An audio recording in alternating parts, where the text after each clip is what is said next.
Chapter 2. A Problem. Mr. Williams ran down the escalator and into the main office area. What was happening? All the computers were down. Everyone was trying to reboot, but it was impossible. Henry Williams tried not to panic. He asked Belinda to call Mike and tell him to come immediately. Then he said to his staff, "Don't worry, everyone. I'm sure it's a minor problem that Mike will soon resolve." A young bank teller whispered to a colleague, "He said that last week, when that virus destroyed most of our files. Remember?" His friend smiled. Someone had sent an email to all the staff which promised to show photos of Belinda's new boyfriend. Belinda was very popular with the staff in the bank, so naturally everyone opened it. But there was no photo, just a virus which corrupted the entire system. Mike, who still didn't know about the problem, arrived in the lift just as strange things began to happen. First, the lights went off, leaving the bank in darkness.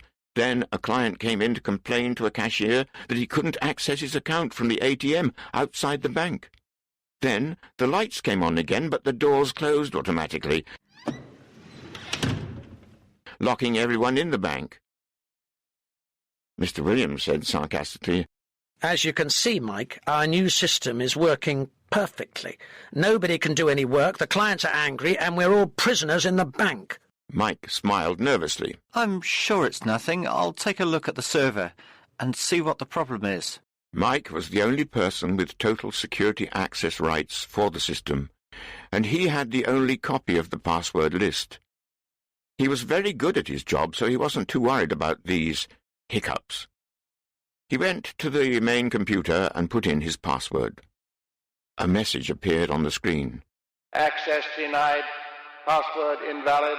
Everyone in the bank was watching him. Mike took his password list from his wallet. He typed in his password again, slowly and carefully. Every time he tried, the same message appeared on the screen. "That's impossible!" he cried. His face was white with tension. Mr. Williams was waiting for an explanation. "Is everything okay?" he asked. Mike prepared to give his boss the bad news. "It seems that someone has obtained the passwords for the new system and has changed them." "And what exactly does that mean?" asked his boss angrily. Mike took a deep breath.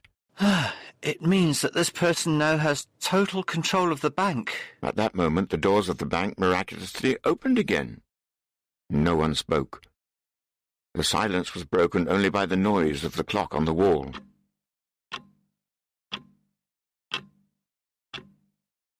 All the staff were waiting for Mr. Williams's reaction. "And tell me, how did this person get the passwords?" asked Mr. Williams quietly. "I have no idea," replied Mike. "I always keep the password list in my wallet. No one else has ever seen it. It's a complete mystery." "No!" shouted Mr. Williams. "The mystery is why I gave you a job.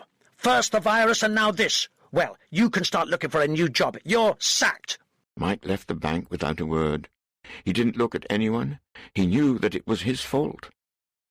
Belinda's voice broke the silence. "Oh, Mr. Williams, what are we going to do?" Before he could answer, the computer displayed a new message. "Email arriving for Henry Williams."